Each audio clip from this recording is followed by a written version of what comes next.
Hey there, everybody. I want to show you how to add a title and description to your YouTube video after you've published it. So let's say you've just made a screencastify.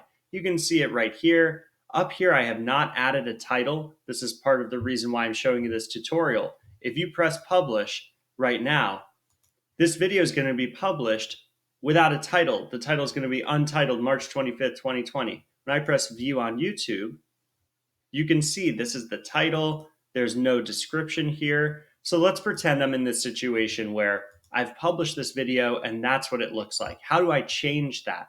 Well, it's actually quite simple. At the top right of YouTube, you're going to see your profile icon up here. So I'm going to click that and then go to this option that says YouTube Studio.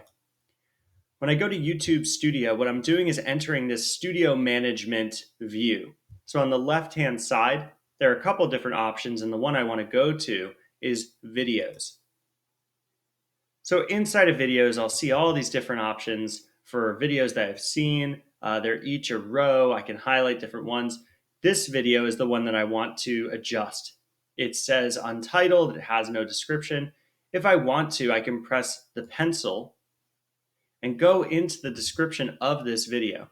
So a couple things I might want to change. So for example, I might want to give this a title like GCDS photos. I don't know. You can give it a description. This is a video photos.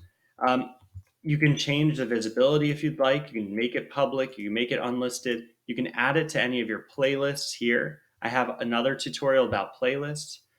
You can choose a different thumbnail if you'd like, which is, if you notice up here, you'll see this image is changing slightly. The thumbnail is the image that people see when they first load the video and it hasn't played yet, right? You can also upload a custom thumbnail if you want by pressing this icon over here, and you can upload a picture. On this side, you'll also see an audience. This is not required.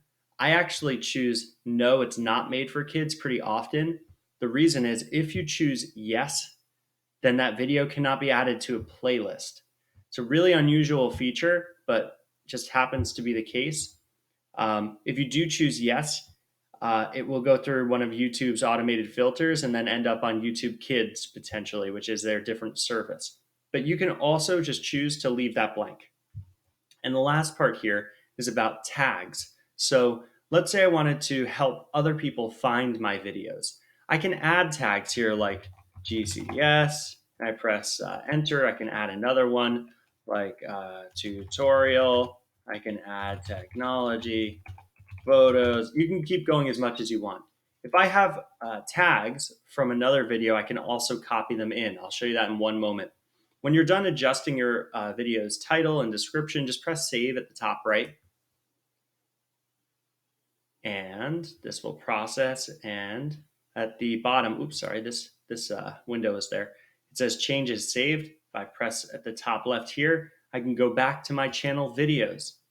And I can see all my videos. And look, this one now has a title and a description, which I just gave it. If I want to copy tags from another video, let's say I have tags in this video, I can press the pencil.